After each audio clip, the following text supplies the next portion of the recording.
Good morning and जय हिंद बच्चों मैं अजय कुमार वाराणसी जनपद से आपके अपने चैनल नव शिक्षण पे स्वागत करता हूं। बच्चों आज हम लोग चतुर्भुज पढ़ेंगे। चतुर्भुज यानी कि क्वाड्रिलेटरल। ठीक है, तो उसके डिटेल्स को जानेंगे कि आखिर है क्या, कैसे हमें अप्लाई करना चाहिए। ठीक है, और परीक्षाओं में किस तरह के सवाल आते हैं। तो आइए इसको हम लोग बारीकी से समझें। जैसा आपको दिख रहा है, चतुर्भुज चार भुजाओं से घिरे समतल क्षेत्र को चतुर्भुज कहते हैं। चतुर्भुज में चार भुजाएं तथा चार कोण होते हैं। चतुर्भुज के चारों कोणों का योगफल 360 अंश होता है। चतुर्भुज की ऐसी दो भुजाएं जिनका कोई उभयनिष्ठ बिंदु ना हो सम्मुख भुजाएं कहलाती हैं। जैसा आप देख रहे हैं बच्चों, ये चार भुजाएं चार साइड्स हैं, ठीक है, घिरी हुई हैं। तो यहाँ ध्यान रखिएगा, अगर हम इसको चांद से नापते हैं, ठीक है, चाहे जो इसका एंगल हो, चारों कोणों का योग, चारों जो एंगल होते हैं, एंगल ए इसको कहेंगे हम एंगल बी, कोण बी, और ये वाला आपका कोण सी हो गया। ठीक है, और कोण डी, ये वाला आपका कोण डी हो गया। चारों कोणों का योग जो होता है वो 360 डिग्री या 360 अंश होता है। ठीक है, और ये देखिए, अगर ये जो ए बी जो दिख रहा है, ये ए बी है, इसके ठीक सामने देखिए क्या है, डी सी है। ठीक है, तो यहाँ ए बी और डी सी क्या है, ये सम्मुख भुजाएं हैं। क्या हैं? सम्मुख भुजाएं हैं। इसलिए देखिए बच्चों, जानना जरूरी है कि कभी कभी सवाल आ जाता है सम्मुख भुजाएं ये हैं, या कुछ भी कंडीशन आ जाती हैं। ठीक है, तो हम अगर जानेंगे नहीं कि सम्मुख भुजाएं होती क्या है, तो हम सवालों को हल कैसे करेंगे। इसलिए हमें सवालों को हल करने के पहले ही इनको भी हमें टर्म्स को जानना जरूरी है। वैसे ही ए डी और आपके बी सी, ये दोनों क्या हैं, ये भी सम्मुख भुजाएं हैं। ठीक, मान लीजिए परीक्षा में सवाल आ गया आपके, ठीक है, कि कोण पी जो है, ठीक, कोई भी चतुर्भुज है, चतुर्भुज मान लीजिए क्वाड्रिलेटरल है पी क्यू आर एस। ठीक है, सवाल सुनिएगा बच्चों। ठीक है, कई बार देखिए डायग्राम नहीं दिया रहता है। ठीक है, अगर डायग्राम नहीं दिया तो आप इसको बनाएंगे इसी तरह का। ठीक है, कोई भी अपने मन से आप कैसे भी बना सकते हैं, ये कोई ज़रूरी नहीं है कि इसी तरह का बने, आप कैसे भी बना सकते हैं। इसको पी क्यू आर एस आप दे सकते हैं।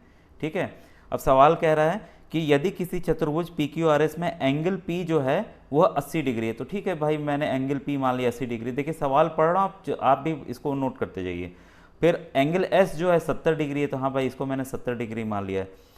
एंगल आर का मान क्यू से दोगुना है। अब देखिए एंगल आर और मान फिर दिया है कि आर तथा क्यू का मान ज्ञात कीजिए, इनका मान हमें ज्ञात करना है। लेकिन एक कंडीशन दे दिया है, जो कोण आपका आर है वह कोण क्यू से ये दोगुना है, ये जो है दोगुना है। ठीक है, तो हम क्या करेंगे कि क्यू को ही मान लेते हैं x, कोण क्यू को क्या मान लेते हैं x, तो एंगल आर या कोण आर क्या हो जाएगा, 2x हो जाएगा।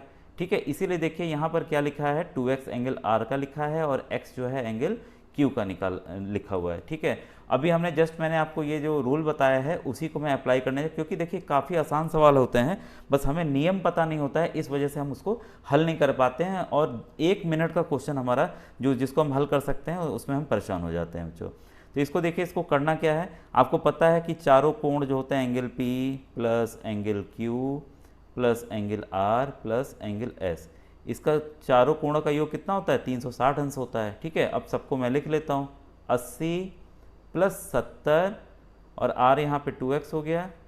ठीक है, और ये आपका x हो गया। चलिए मैं सबको अलग अलग हैं, इसको मैंने लिख दिया। अब देखिए जोड़ रहा हूँ, 80 और 70 150, और ये 2x और x कितना हो गया, 3x बराबर 360 अंश। ठीक है, 3x बराबर, अब ये देखिए 150 150 उधर जाएगा तो क्या हो जाएगा, माइनस हो जाएगा। इसको माइनस कीजिए, 0 यहाँ पे 1 और यहाँ पे 2, 210। ठीक है, फिर 3x बराबर क्या हो गया, 210। क्रॉस मल्टीप्लाई का नियम लगाएं हम, x बराबर क्या हो जाएगा, 210/3। अब आप काट दीजिए, 3 1 जा 3, 3 7 जा 21, कितना आया, 70।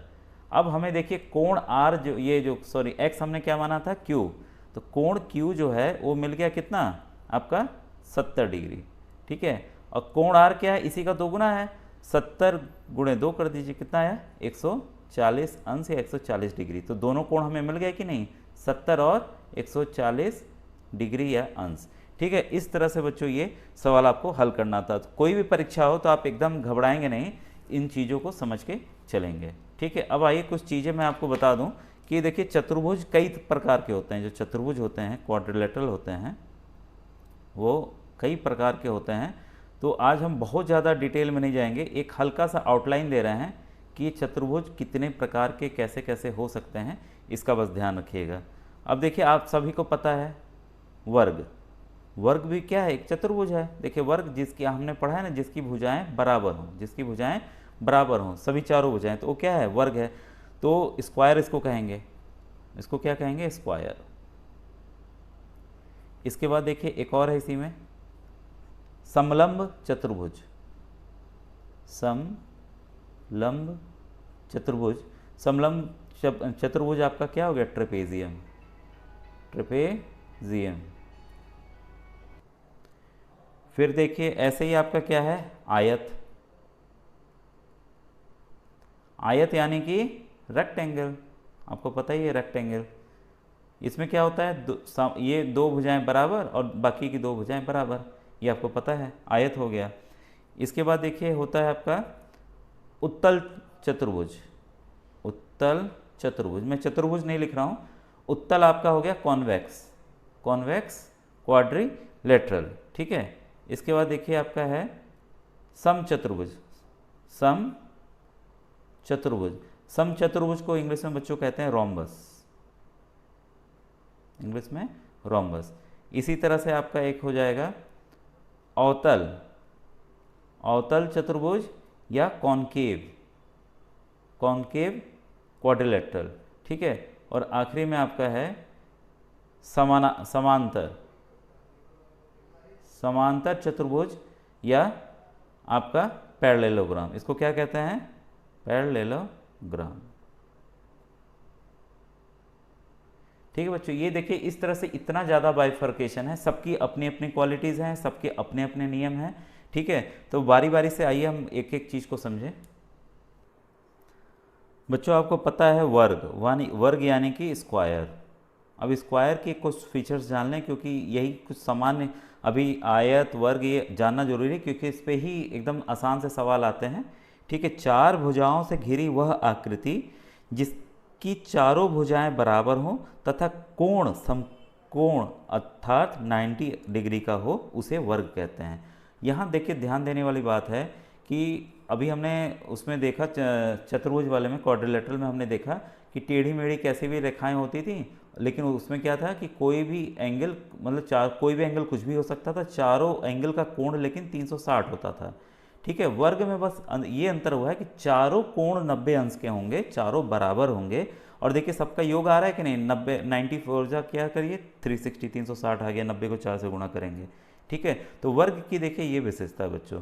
और आप पहले से भी जानते हैं, कक्षा 4-5 से पढ़े आ रहे हैं कि वर्ग का परिमाप, वर्ग का जो परिमाप होता है पेरीमीटर, वर्ग का पेरीमीटर चारों भुजाओं का जोड़ है, ठीक है। तो मान लीजिए कोई भुजा ए है, ए, ठीक है, ए प्लस ए प्लस ए प्लस ए, कितनी बार भाई हुआ, 4a, ठीक है। तो इसीलिए इसका फॉर्मूला क्या हो जाता है, जब भी परिमाप की बात आए, होता है 4 गुणे भुजा, भुजा यानी कि साइड, ठीक है, 4 इंटू साइड, ठीक है। तो इसको आप किसी भी तरीके से आप समझ के याद कर सकते हैं। अब आइए इसके वर्ग के क्षेत्रफल की बात हो, क्षेत्रफल यानी कि एरिया। कई बार सवाल आता है ना, ये खेत है, इतना खेत है, इसका क्षेत्रफल क्या होगा।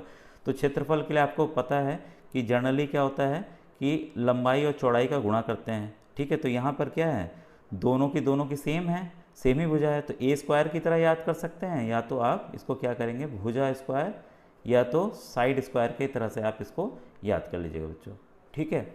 अब आया देखिए वर्ग का विकर्ण, ये हमें निकालना है कि वर्ग का विकर्ण कोई भी आ जाएगा, ये वाला निकाल लीजिए या तो ये वाला निकाल लीजिए, ठीक है।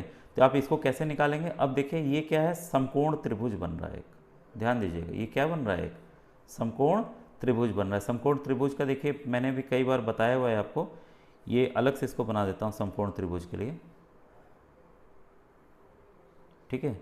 ये है इसका हाइपोटेन्यूज, ठीक है, पिछले वीडियोस में भी हमने जिक्र किया था। ये है इसका लंब परपेंडिकुलर और ये है इसका बेस। तो हमने फॉर्मूला जाना था h square is equal to P square plus B square, ठीक है। तो आपका h कितना हो जाएगा, अब देखिए दोनों भुजाएं क्या हैं, सेम है, तो ए स्क्वायर प्लस ए स्क्वायर, कितना हो गया 2a स्क्वायर। अगर हमें h निकालना है तो क्या करेंगे, इसको हमें वर्ग में लेना होगा, ठीक है, वर्गमूल में लेना होगा। ये वर्गमूल इसका निकालें, 2 तो अंदर ही रह जाएगा लेकिन एक a बाहर आ जाएगा, ठीक है। तो आपका क्या हो गया a√2, ठीक है, a√2 या √2a, कैसे भी आप रखिए। तो क्या हो गया √2 गुणे भुजा। तो ये इस तरीके से बच्चों इसका ये जर्नल फॉर्मूला आपको, ये देखिए मेरा मकसद है आपको रटाना नहीं, समझाना, ठीक है। अगर आप समझ जाएंगे कि ये फॉर्मूला कैसे आया, अगर हमें इसका विकर्ण या डायगोनल, ठीक है बच्चों, ये इंग्लिश में डायगोनल कहते हैं, अंग्रेजी टर्म्स भी आपको साथ में याद रखना है। तो वर्ग का विकर्ण या डायगोनल का ये फॉर्मूला है। अगर मैं ऐसे ही रटवा देता कि रट लो बच्चों √3 गुणे भुजा, तो आप भाई रटते लेकिन परीक्षा में कन्फ्यूज़न होता। अब आप समझ गए हैं क्योंकि इसका व्यवहारिक इस्तेमाल है परीक्षाओं में सवाल हल करने के बच्चों, तो इसलिए समझना जरूरी है। एक देखिए सिंपल सा एग्जाम्पल और ले रहा हूँ आपके लिए उदाहरण, मैं पढ़ रहा हूँ, ध्यान से सुनिएगा। यदि किसी वर्ग की भुजा की माप, ठीक है, किसी वर्ग, चित्र हमेशा बनाइए बच्चों, चित्र हमेशा बनाए, भुजा की माप जो है 10 सेंटीमीटर 10 सेमी है, तो वर्ग के विकर्ण का माप ज्ञात किया। अब डायरेक्ट क्वेश्चन आ गया, ठीक है, तो हम बहुत ज़्यादा न जाके डायरेक्ट फॉर्मूला लगा देंगे, क्या है √2 गुणे भुजा, ठीक है, कितना हो गया 10 सेंटीमीटर, तो विकर्ण की लंबाई कितनी हो गई 10√2 सेंटीमीटर। बस देखिए मिनटों में हल हो गया कि नहीं हो गया। तो इसी तरह के आसान से सवाल आएंगे जो हमें हल करने होते हैं, ठीक है। अब देखिए आगे आयत की बारी। अब आयत को भी समझा दूँ आपको, आयत होता क्या है। आपको सभी को पता है, 4 भुजाओं से घिरी वह आकृति जिसमें आमने सामने की भुजाएं समानांतर हो, आमने सामने की भुजाएं समानांतर हो तथा प्रत्येक कोण जो है वह समकोण होता है, ठीक है। ये सब क्या है, समकोण है, 90 है। तो ये आमने सामने की भुजाएं समानांतर और बराबर होंगी, ठीक है, और प्रत्येक भुजा क्या होगी 90 डिग्री होगी। ये इसका है। वर्ग में क्या था कि चारों भुजाएं बराबर थीं, ठीक है। अब देखिए इसका परिमाप कैसे निकलेगा। मान लीजिए ये एल है, ये क्या है एल, छोटा एल, और ये स्मॉल बी ब्रेथ, और इसको लेंथ कहते हैं बच्चों, लंबाई, और ये चौड़ाई, ठीक है। तो मैं इंग्लिश में ही लिखना चाहूँगा यहाँ पर, ठीक है। इसका परिमाप क्या हो जाएगा, आयत यानी कि रेक्टेंगल, आयत यानी कि रेक्टेंगल, अभी जस्ट हम लोगों ने देखा है रेक्टेंगल या आयत। परिमाप क्या हो गया, इसमें चारों भुजाओं का योग कर लीजिए भाई, चारों L + B + L + B कितनी बार है 2L + 2B, ठीक है। यहाँ हम क्या करेंगे, कॉमन ले लेंगे 2 को, क्या हो गया 2L + B, क्या हो गया, फॉर्मूला क्या हो गया, जनरल फॉर्मूला क्या है आपका, 2 गुणे लंबाई प्लस चौड़ाई, ठीक है। तो ये आपका ये जनरल फॉर्मूला आ गया आयत का परिमाप, ठीक है। तो आप इसको याद करें, निकला कैसे ये मैंने समझाने का आपको प्रयास किया है। वैसे ही आयत का क्षेत्रफल, आयत का क्षेत्रफल आपका हो गया, क्या हो गया, लंबाई गुणे चौड़ाई, या इंग्लिश में लेंथ इनटू ब्रेथ। सिंपल से आप याद कर लीजिएगा। अब आया आयत के विकर्ण की बारी। तो विकर्ण के लिए वही चीज़ें हैं, वैसे ही हम निकालेंगे जैसे मैंने ऊपर निकाल के दिखाया है, तो आप भी निकाल लीजिएगा क्योंकि वीडियो बच्चों काफ़ी लंबा हो रहा है। आयत का विकर्ण, आयत का डायगोनल जो होता है वो होगा आपका L² + B² का स्क्वायर रूट, ठीक है। तो ये आपको बच्चों ये जनरल फॉर्मूला था जो कि अभी मैंने आपको बताया। तो ऐसे ही देखिए, अगर इसका एग्जाम्पल भी अगर आप देखना चाहें तो सिंपल आप इसको सॉल्व कर लीजिएगा, ये आपके लिए होमवर्क हो गया। मान लीजिए एक तरह से, यदि किसी आयत की लंबाई, लंबाई मैं बता दे रहा हूँ, लंबाई जो है वो 6 सेंटीमीटर है तथा चौड़ाई, चौड़ाई जो है वो दे दी है उन्होंने 8 सेंटीमीटर, ठीक है, 8 सेंटीमीटर चौड़ाई दे दी। सवाल यही है बच्चों, इसलिए मैं ऐसे ही कर रहा हूँ। तो आयत के विकर्ण का माप क्या होगा, तो ये हमें विकर्ण निकालना है। तो डायरेक्ट ये फॉर्मूला आप लगाएंगे, ठीक है। तो आप इसका हल करके बताइएगा कि कितना उत्तर आ रहा है बच्चों, ठीक है। आज ये थे बच्चों कुछ महत्वपूर्ण क्वेश्चंस और ट्रिक्स आपको बताने थे कि परीक्षाओं में कैसे इसे हल करना चाहिए, ठीक है बच्चों। कोई अगर प्रॉब्लम हो तो आप कमेंट सेक्शन में ज़रूर कमेंट कीजिएगा। Thank you very much.